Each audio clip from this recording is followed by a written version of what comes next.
Hello, everyone. Today I'm going to be talking to Mike. We're going to be talking about practical things that we do. Shit. It's a bad podcast that we do. We're going to call it the bad podcast. Exactly. And so we talk about, like practical things that we've done at work, like lessons we've learned, but also like deep philosophical questions. And then we just get lost in these deep like we don't know how to get out of those questions. And I hope you enjoy it as much as we did. So thank you very much.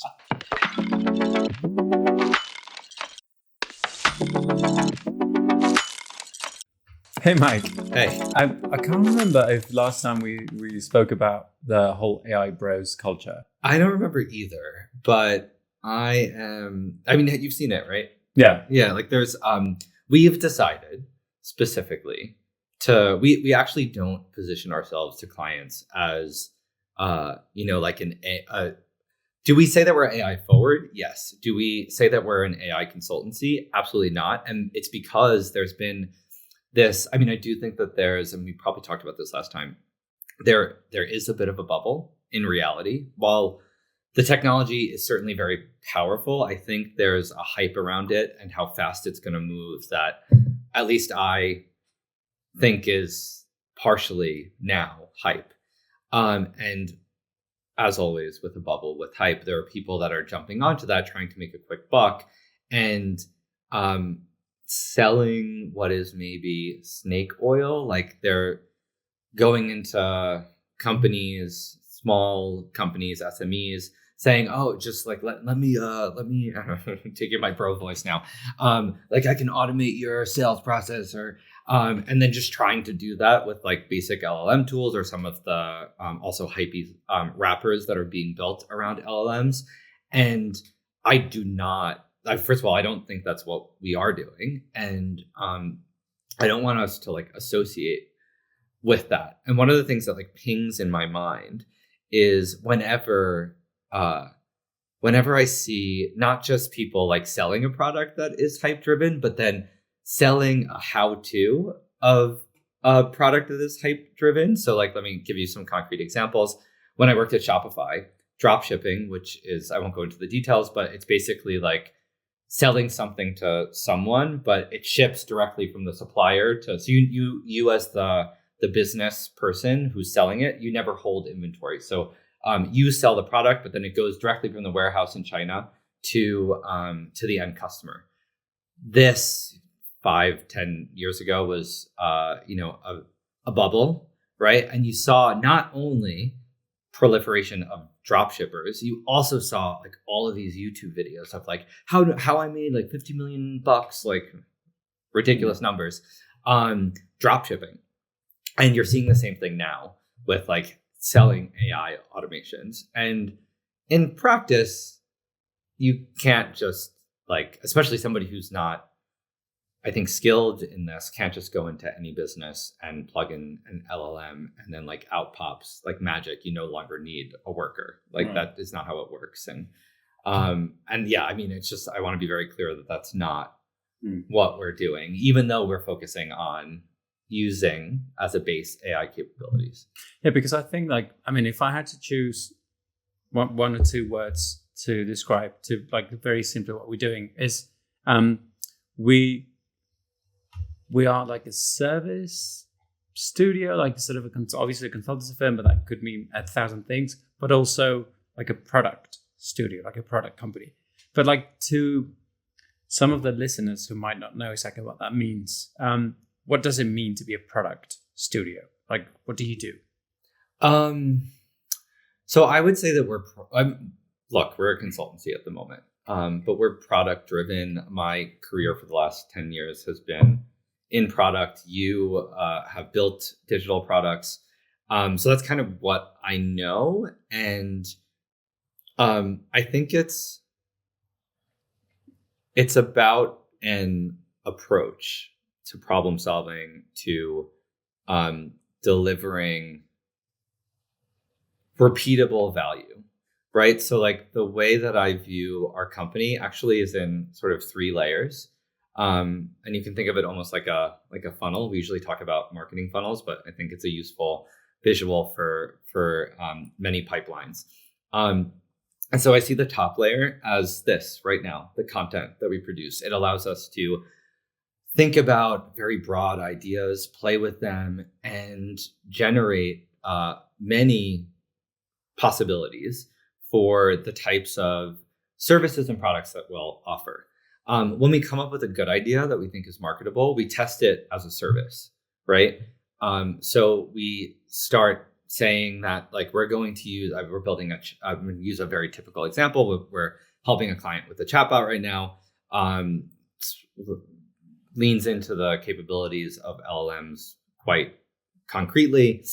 So that was a clear first use case to test, but we're selling it as a service. We're building, we are building we are building a digital product, but we're selling our service to build it custom for a particular client. So the second layer is that service layer. The service layer is almost always, I would say, creating code. So getting to something that's more along the product, but along product lines or like delivering a product, but it's always going to be custom. It's always going to be writing custom code. So the service part is like necessarily tied to it. And then the idea is, and we're not there yet, but that would feed the final layer, which is the product layer. So once we see demand for a particular solution that's repeated and repeatable, right? So like where it doesn't necessarily make sense to just rebuild a custom version of it for each client, but there are components at least that are repeated across clients, across use cases, et cetera, then we would productize it and we would build a, you can think of it more close to like a SaaS version of that thing that we can then deliver to many clients. Now, in reality, I think this will end up being more of a spectrum, right? So like that productized version of, let's say, a chatbot, right? Like it may always or often have a service attached to it where we like come into the client, customize certain elements, and plug the chatbot in a way that makes sense for that particular client. But the like core code would be written in a way that is modular and allows us to not have to rebuild from scratch each time. Right, because that was going to be my next question, right? So we've spoken a lot about productizing certain elements. And I do get the idea, your point that as we build custom solutions for our clients, we'll get to a point where it's like, why, like if we get a new project with a new client, why start from scratch if we've learned so much and we've actually built so much with this other client and we can sort of recycle certain elements. Is that what you mean by productizing though? Because like, how do you productize what we do?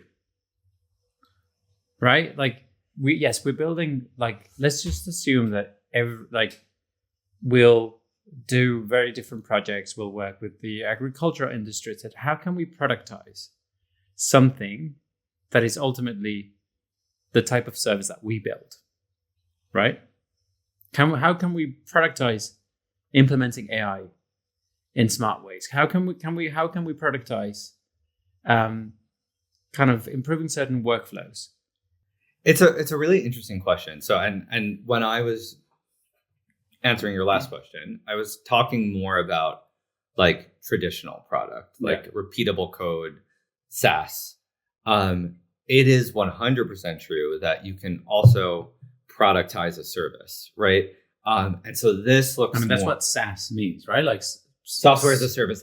Yeah, but I guess what I'm drawing the distinction between is like when we talk about SaaS, we're still talking about software, often standalone software that doesn't need like a human element to go along with it, at least in like an initial instance. So like if you use an accounting software, like you usually can have a version that works like out of the box, right? Let me answer the question and then go. I feel we need to define terms first, because what is an application versus SaaS? I think like a lot of people are misusing the term SaaS and using it interchangeably with applications, with software. No, I'm curious your answer to that. I don't actually know. I mean, I'm a little embarrassed by this. I don't know if I have a really good answer to that question. SaaS is ultimately something that is like traditionally, well, it's always been done by humans, right? An accountant and yes, somebody like who, I don't know, like I mean, I can just think of accountants. But I think it's a good. Let's run with it. It's a good example. But like the vehicle certification thing that with like this sort of client that we've been working with, right? Like they certify, and so there's elements to the entire workflow that are improved by software. Yes. So, but still, there's a lot of human knowledge. So it is a front to make the sell easier, to make the entire workflow and communication with the client easier, or like Airbnb, right? They ultimately offer a service, which is you go to a house that you don't buy the actual software. What you do is you use the application that they have, but the service that you're actually paying for is staying somewhere in a house, right? And the software is it's a layer that just makes the whole transaction way more efficient and easier. That's what SaaS is. I agree with that. I almost think like let's not use SaaS then, because I think it confuses us. Like let's talk about software applications and non-software components of a product. Right. Yeah. So what do you mean is like, what I mean then, how can we turn our service into a product? How can we make it? Okay, but product as in code, or product as in an application, or something else? Because I was gonna answer your question before is often when I'm talking about product, I'm talking about like an application or code, right? Now in reality, product is used. This cup is a product, right? Like that can be used in many different ways, but typically I mean a digital product, and I mean some sort of code. But there is a product approach and an ability to productize like almost anything, including something that is more purely a service, right? So the way that I would think about productizing a service, but keeping it a service, so like you're not writing any code, is routinizing it. So coming up with a way to package it, to have very clear SOPs, so standard operating procedures, that you can use to just do it the same way again and again. Suddenly then versus I think a good way to think about it is if somebody's hiring us as consultants, especially if we're doing more strategic work or we're coming in and like helping them understand their needs, they're buying our brains. And if we even plugged in somebody else for that, they would be, they maybe challenge that. They'd be like, I want your brain, Thomas, not that other person's.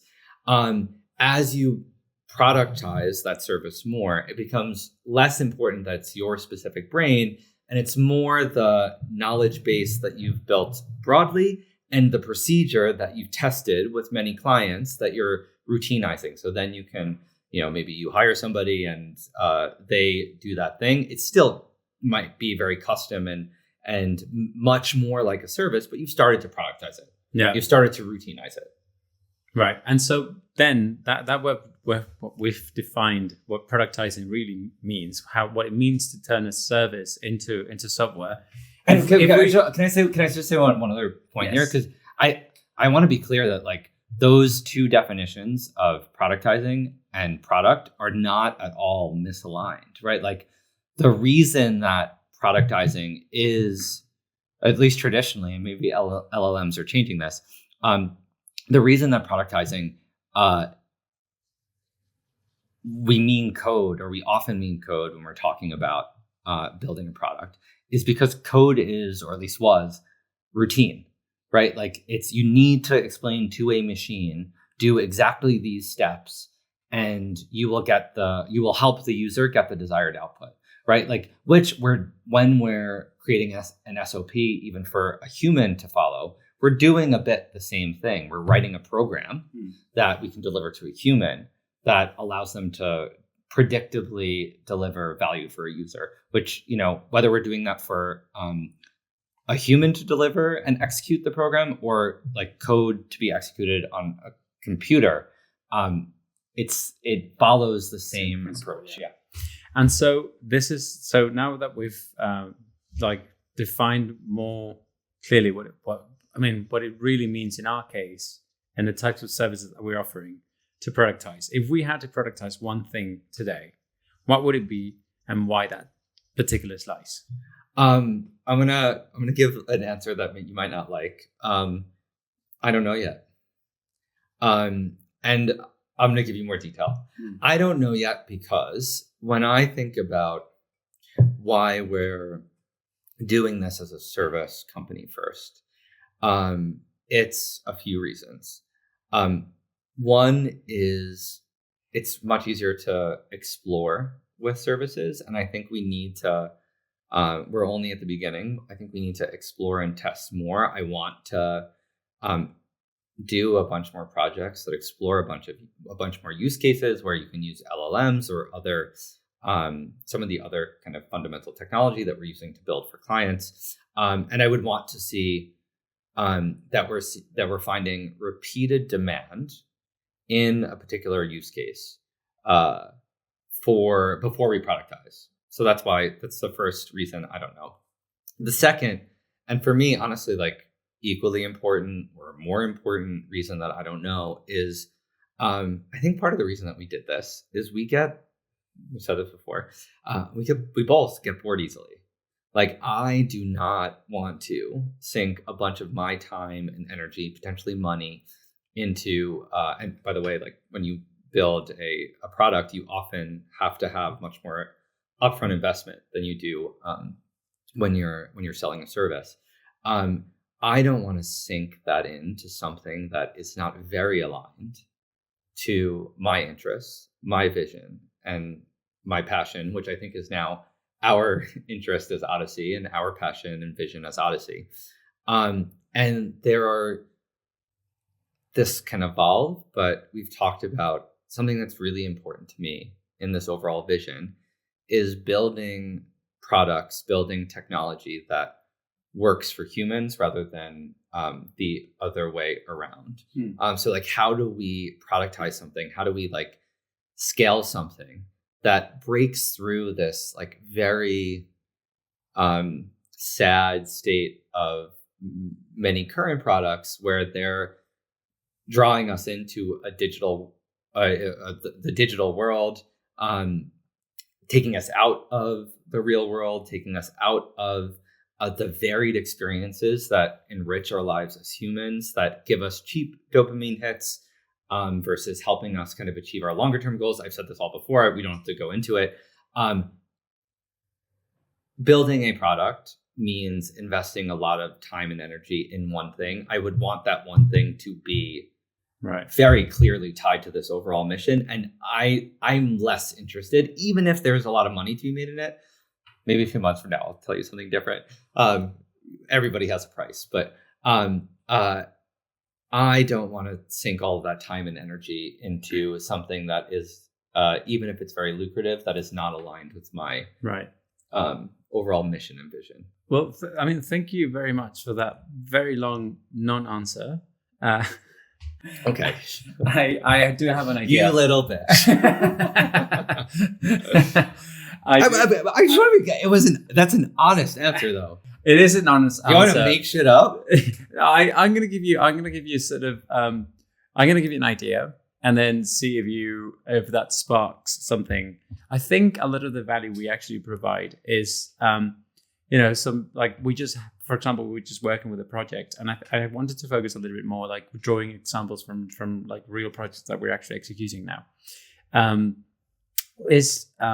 The fact that many clients come to us with like, oh, we want this, right? And a lot of the work that we do actually it never stops being true. Even when we divide the work in like phases discovery, where we align a roadmap, etc. But you never really stop doing that discovery and just saying no to certain things because they make no business sense. And a lot of the value that we add, it's like we had this project where they came in with like, oh, like we have this thing and we want this sort of like complex algorithms to like feed this database so that we can retrieve this information. It's like, okay, what is this feed? Like, what are the metrics here that like are really going to be impacted? Like, is this going to make you and your team more productive? Is it going to give you more money? Is it going to help you with clients? And we help align those things. And we actually started kind of like productizing that's like a tiny little slice of that process, which is we built this like very quick and dirty tool that allows any company to like copy and paste the URL, give more context about their business if they need to, and then have an LLM, like a guided LLM where we do like a little bit of like prompt engineering, right? Like sort of guiding the LLM so that it gives you the output the way sort of in a format that makes sense, to then give specific recommendations on how they can implement AI, right? And I think that's sort of an example of like, it's not even an MVP. I don't know what to call it. Like it's a V0. I don't know. It's a version prototype, 0. Yeah. It's a very like quick and dirty prototype of something that we do, a service that we provide that actually adds value. And what do you think about? What do you think about this? Yes. Okay. No, I agree. No, I disagree. I have a few thoughts. One is, like, I mean, we take a product approach in everything that we do. So like, and right, like we're trying to, I'd like us to start thinking about ways we could productize that process. What do you mean? That discovery process, like where you're aligning creating a product with your actual business needs, right? And with like, because everybody now wants to add AI into the... Yeah, no, look, I mean, we've totally, I think I get where you're going now. We said from the beginning that like one of the fundamental pieces of our approach is to like not blow up everything that you currently do because a new technology has entered. Like trust what you've built.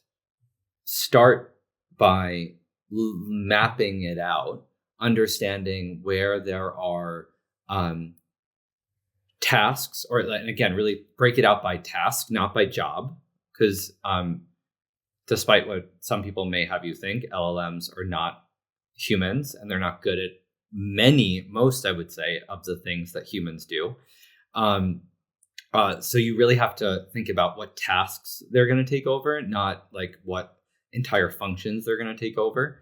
Map that out and then see which ones are high volume or aligned with what LLMs are good at, and then plug piece by piece LLMs or other ways of automating into those workflows. I think that is absolutely an approach we follow. Yeah, I guess that's how I would kind of frame it in the first instance. The second piece that I was going to say though is like, I also, for this podcast, I brought the question to when I answered your question initially, I brought it to like the overall mission and like, what I want to do with the rest of my life with the company. I also like, I want to have those discussions too. I don't want to like and I'm being a little meta right now. I hope I'm not ruining the podcast, but like I have zero desire to produce some like very boring content that like will position us well on LinkedIn, like that we can be like, oh, this is what we do for clients. I want to have like honest conversations about like what we're actually trying to do. Not like create like sellable sound bites. Okay, so that's one of the things that you want to. Yes. All right. No, but I guess like when we're like, oh, like what do you mean by like I'd rather get into like the meaty questions of like what do we like, where do we think the technology is going? What do we think it means for humanity? What do we want to build with Odysi, rather than like But I mean, I don't. like I and don't. I'm not saying that's what you were doing, but like don't I see- want to be able to go there. With But this I don't podcast. see this conversation. So I mean, as I said on the intro, is like we usually explore the bigger questions, right? But I think there's something. I mean, there's just so much practical work that we like. Compared to where we were back in July, like a couple months ago, we now have been like really involved with a few of the clients, etc. And I'm just hoping that through that we actually learning things from interacting with those clients, like addressing the problems and offering solutions, etc. And then and so for me, this depth in these questions. Now, I'm not just when I ask you like productizing one thing, I'm not sort of I don't want it to sound like you're trying to convince someone or trying to explain to someone what is it like sell something. Yeah, like it's more okay, the big questions, but how do you translate them into what you're doing currently right now, right? Like what do you enjoy about the process? What do you want to like? Where do you see the company going in 6 months, and why? And how does that tie to the bigger questions that you want to address? Yeah, I mean, I think it is related to what I was just saying. I think the really take building a chatbot, right? There's a way to look at that and say to yourself, and I've said this to myself. Of course, LLMs are good at reproducing language. Everybody's trying to create or like use LLMs to replace or at least largely replace customer service agents. And yeah, like that's in a way that's kind of a bit predictable and boring and exactly the type of work that you would expect us to be doing. Like a company that's trying to look to use LLMs to like automate things for clients. The reason I think it is that, the reason I also think it's super interesting is like getting into the weeds of this is what, I mean, we had this with this project, right? Like something simple like stopping a conversation appropriately. Like it's weirdly hard to get an LLM to do that well, right? Like, and we've all had this experience. Like, you don't naturally tie up a conversation with ChatGPT. You just have to stop responding. It is always. I mean, not even in real life. Like, yeah, just think of like how difficult it is to end a conversation in real life when someone is not proactively trying to. Yes, yeah, versus like the dance that happens with two human beings to. Okay, they're trying to wind this up. I'm getting the signal, and I'm going to also wind it down.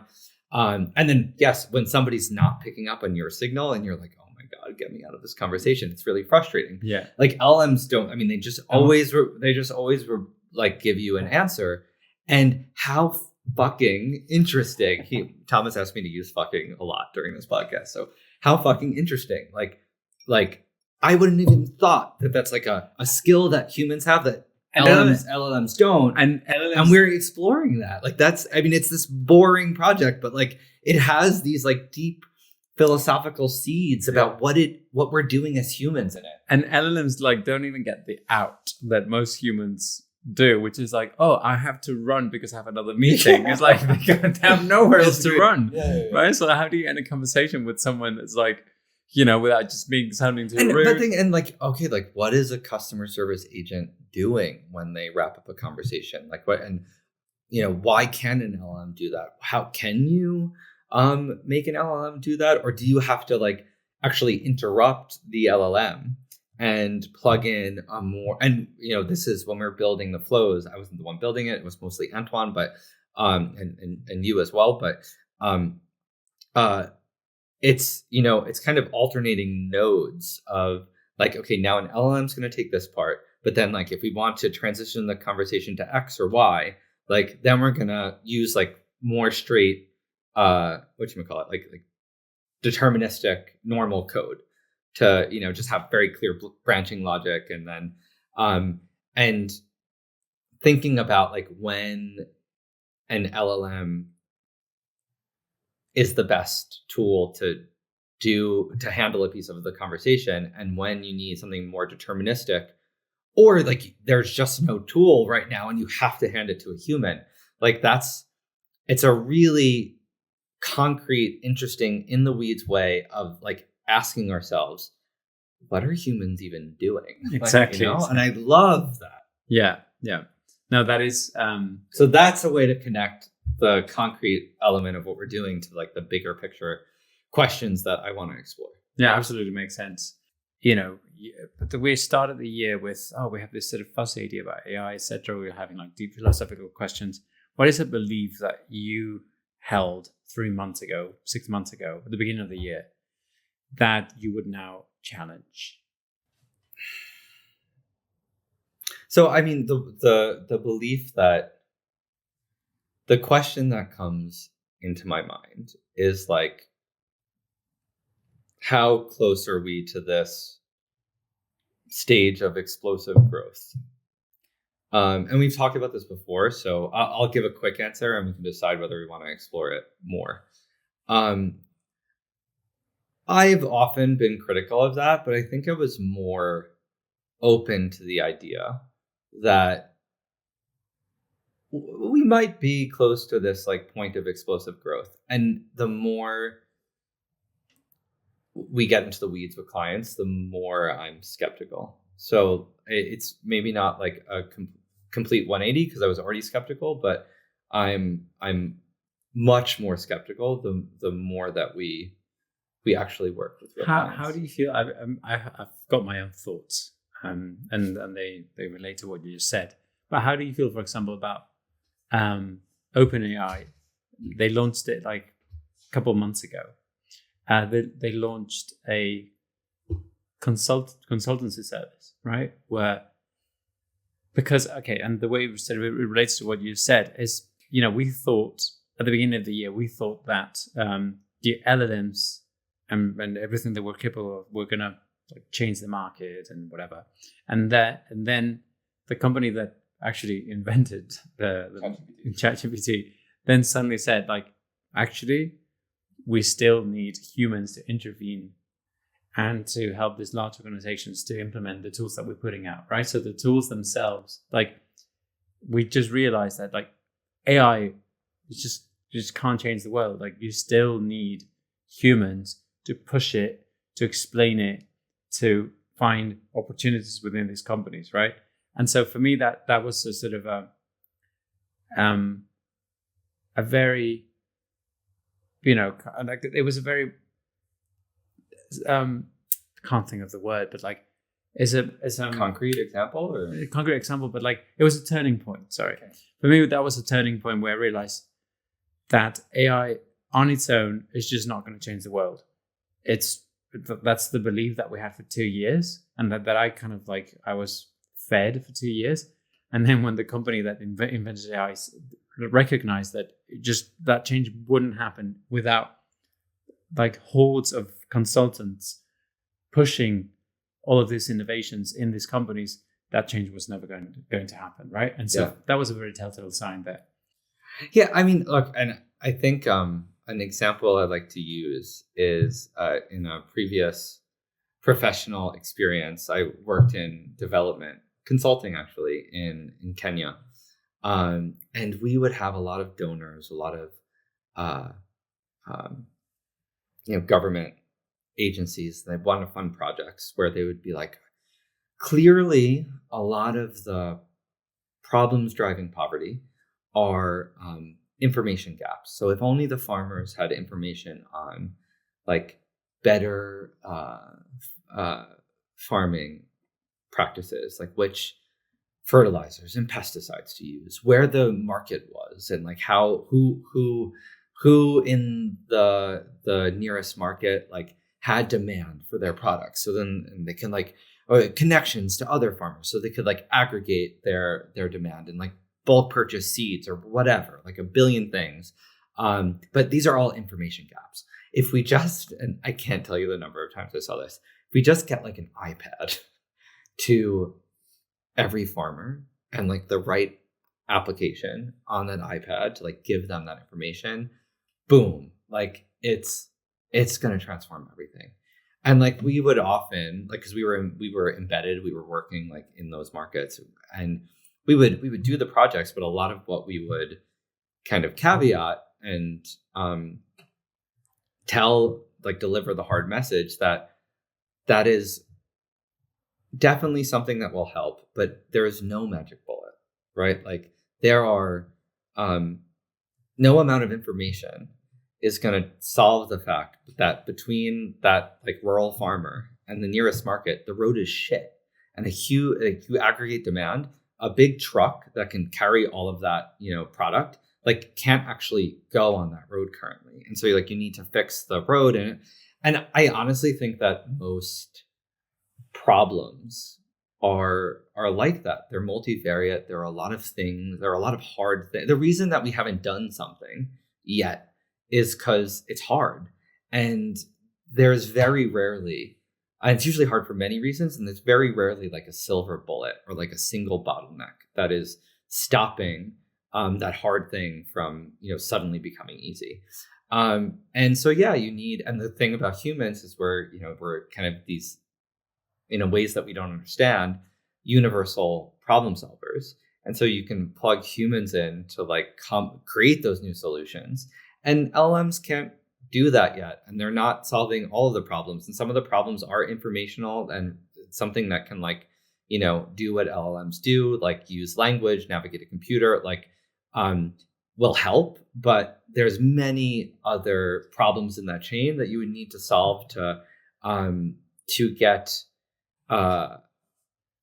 to fully unlock a solution or have a step change, like really 10x the value or the output.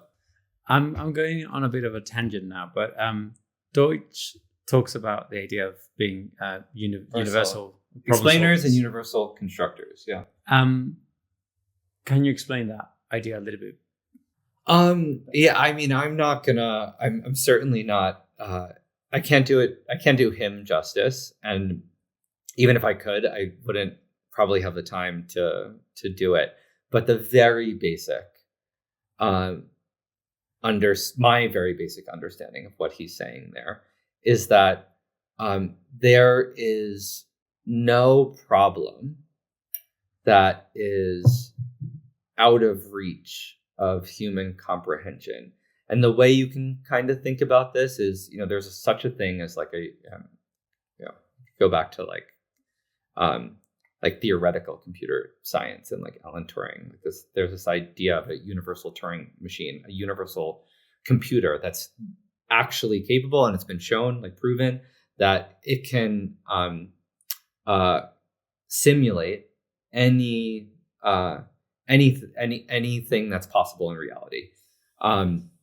I don't know if that's the technical way to say it, but that's how I think about it.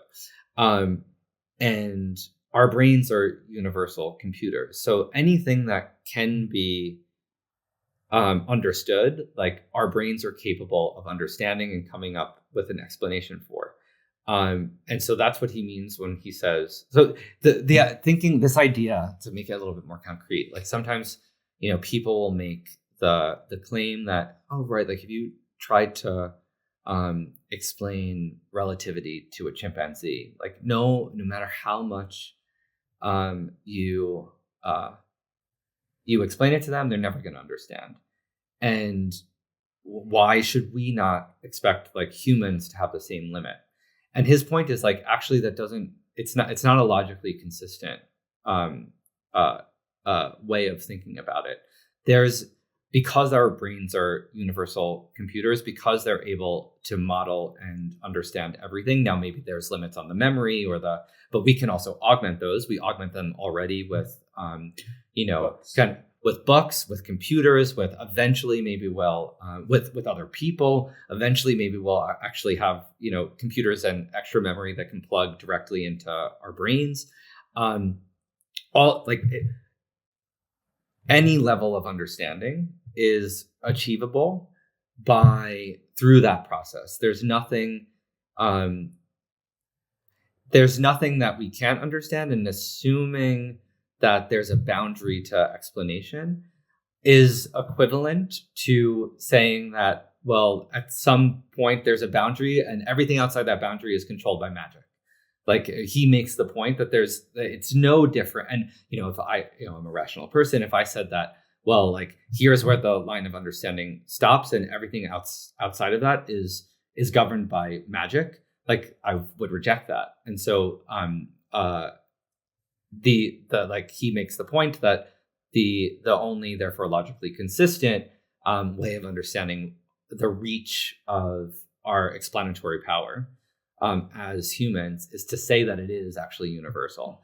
And then importantly, and I don't remember the connection here, but he says that universal explainers are necessarily also universal constructors. And I forget the link or the logic that links the two.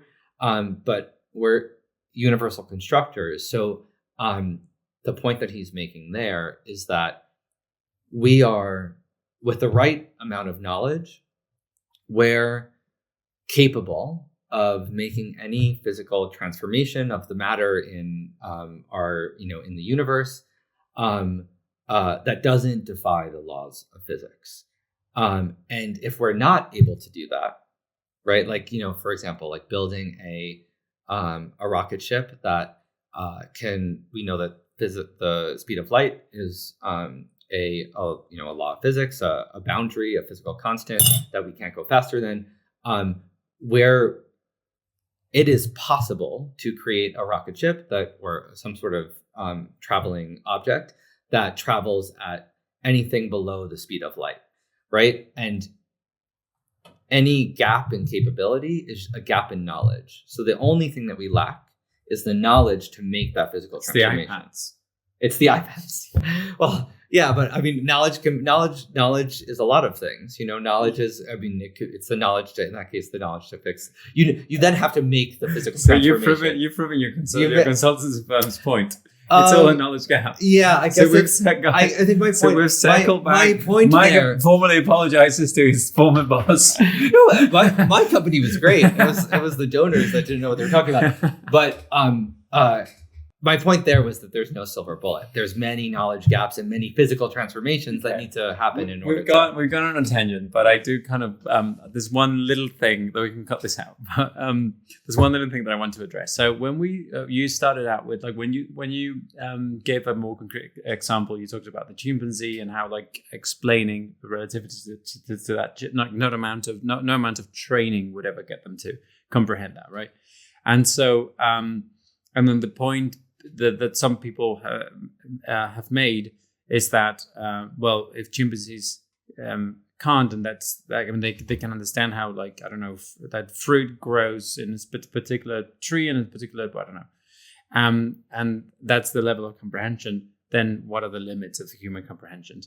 And so Deutsch argues that is not a consistent argument. And so what I'm trying to understand is exactly why that is not a consistent argument, because I don't see the limit, like in a chimpanzee's mind, the comprehension is limited by their ability to, and I think Deutsch addresses this, to take in information about the world, and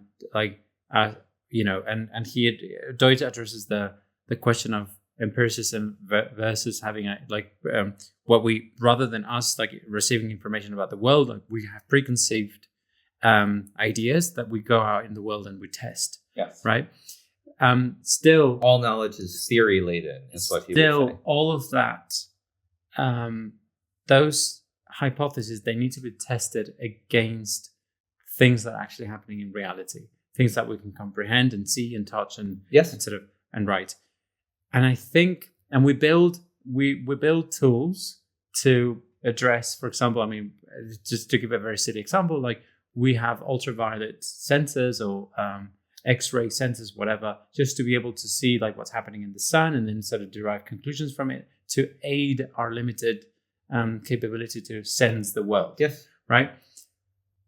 But what I mean is the same way that chimpanzees cannot comprehend certain things about the world, because they lack the ability to sense those things.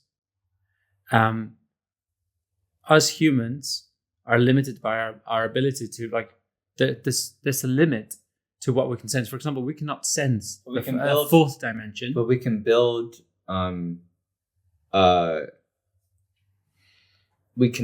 instruments that allow us to detect and sense things that we can't directly sense. For example, we cannot directly sense 4, 5, or 6 dimensions. Yes, but we can understand. We can theorize them. Well, we can understand them. Yeah. It's sensing and understanding. Sensing and having an explanation for something are two different things. So just because, I mean, we experience the world in 3 dimensions. We experience time as, relatively like linear and progressing at a constant rate, but we're still able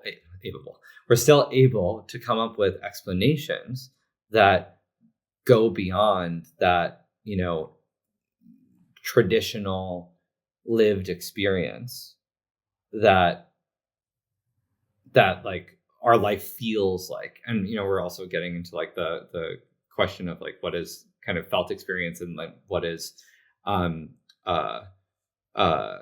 reality. But without going there, like that, we're able to very clearly come up with explanations that explain things that are outside of our like traditional sensory experience is the point that I want to make. Okay. And similarly for you mentioned the chimp, right? Like, I don't know what prevents a chimp from having the capabilities of humans, but I guess it has to be either hardware or software. And my guess is it's probably because their brains are, as I understand, very similar to ours. So it's probably some element of the software that's running on that brain. Mm-hmm. And there's something kind of software wise that we have loaded in our hardware that they don't. Yeah. And I definitely don't know what that is. I doubt anybody does at the moment. I think that's kind of what we're trying to create or figure out with the search for artificial intelligence. I don't think LLMs are that. So yeah. Anyway. Yeah. So I mean, to untangle this a little bit, like we talked about how when we started talking about a belief that we had that we think is going to like we had 6 months ago that we don't, like we yes. now challenge. Thank right? You for asking. Yeah. Really got an attention. Yeah, exactly. And so you gave the example, like we talked about how even the company that quote unquote invented LLMs then sort of realized that they needed to have actual human brains to be able to make this change in the world, right? And then you talked about how in your previous consultancy experience, you were like, usually people would come in with, you gave the example of like the knowledge. What's the question though? So I'm just sorry. Okay. Yeah, I'm wrapping up because I have a question, right? Okay. And then so we talked about how this relates to the way that us humans ultimately are problem solvers. And I have no idea how to get out of this. I know where you are. I don't know why why are you recapping everything we got here, and I have no idea how to get. Yeah. I think keep it natural. Yeah. I guess are we gonna cut this out? Did you just kick the? Oh fuck! I did.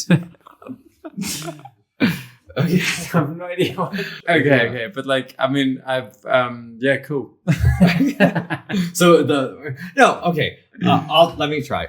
So Thomas failed at his job as a moderator of this podcast. No, I'm kidding. He was great. Yeah. I mean, I think what I said before was the things that that interests me about the work that we're doing are like the fact that these like really boring seeming questions that we might be solving for clients, or like they actually relate to like the broader questions of like what have we actually built, like in terms of the technology. Like people are like, oh, like magically this is gonna replace all humans in like 3 years or like kill us all. And I think it's very funny that we're saying that when we don't really understand what we built. We don't really understand what humans are, and like every sort of layer of progress, etc., like reveals new questions, new things that we don't understand. And I do really like, I go back to, it's interesting that you brought up David Deutsch. I've been like I listened to the audiobooks of his books, and like recently, like literally, we haven't even talked about this, but like the past week I've been like re-listening to many chapters over and over again, because I find it so relevant to understanding. I think his model of what we are as humans, what we're trying to build, like why LLMs aren't that, is the best model I've come across so far. So I actually think that the fact that you brought him up, or the fact that we got there, is not surprising to me at all. I don't think we can fully unpack it in this podcast and conversation, or, you know, or if we had a limitless time, because there's so much more that I need to understand, but I do think it's very relevant. Yeah, no, because it is true. I mean, we talked about this in the past as well, like how we make so many predictions about where AI, and, you know, obviously the ones that sell the most headlines or attract the most attention are the ones that, like, the fatalist ones, right? Like the ones that, like, the world's going to end. What is a strong argument for such scenario, and a strong argument against it? Since you want to wrap up. And what time is it? And it's a very big question. Yeah, like 8 minutes left. Yeah. Okay. Okay. This is a mess.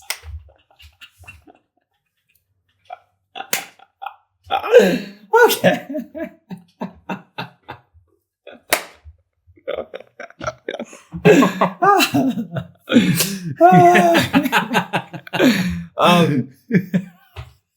Sorry. Okay. Do the wrap up question instead. That's where we're laughing. Thomas mentally farted. Let's put it that way. Okay, so okay, I have the final question. I do have one last question for you, Okay. Mike. It's like nothing relates to what we talked about. Oh, I just gave that.